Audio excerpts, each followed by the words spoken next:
India 2027 நடக்க போற ODI world கப்பை வாங்கணும்னா சத்தியமா அது பும்ரா கையில தான் இருக்குது. ஆக்சுவலி கிரிக்கெட்ன்றது ஒன்னு சேர்ந்து விளையாடுற கேம். ஒருத்தரை மட்டும் சார்ந்தது கிடையாது. போலிங்ல பும்ராவை சார்ந்த மாதிரி இந்திய அணியை மாத்தி வச்சிருக்காங்க. இங்கிலாந்துக்கு எதிரான தேர்ட் ஓடிஐல பும்ராவுக்கு காயம். அதனால குர்னூர் பிரார், ஹர்தீப் சிங், பிரசித் கிருஷ்ணா, பிரின்ஸ் யாதவ்னு 4 பவுலரை உள்ள எடுத்துட்டு வந்தாங்க. வந்து ஒன்னும் பிரயோஜனம் கிடையாது.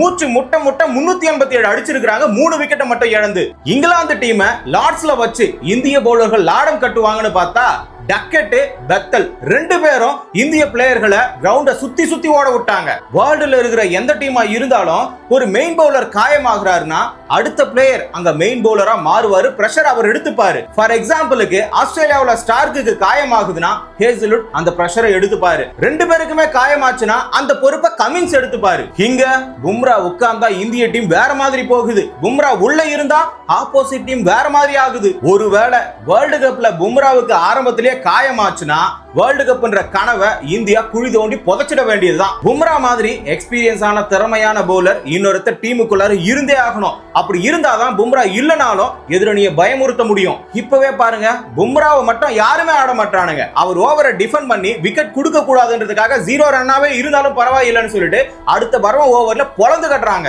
டீமுக்குள்ளார ஷமி, புவனேஸ்வர் குமார் இந்த மாதிரியான எக்ஸ்பீரியன்ஸான பிளேயர் ஒருத்தர் இருந்தா மட்டும்தான் பும்ரா வெளியே இருந்தாலும் சரி உள்ள இருந்தாலும் சரி அது பும்ராவுக்கு பலமா மாறும். சோ ஷமியும் புவனேஸ்வர் குமாரும் டீமுக்குள்ளார இருந்தா வேர்ல்டு கப் விளையாட போற இந்திய அணிக்கு அது பலமா பலம் இல்லையான்னு சொல்லிட்டு கமெண்ட்ல சொல்லுங்க.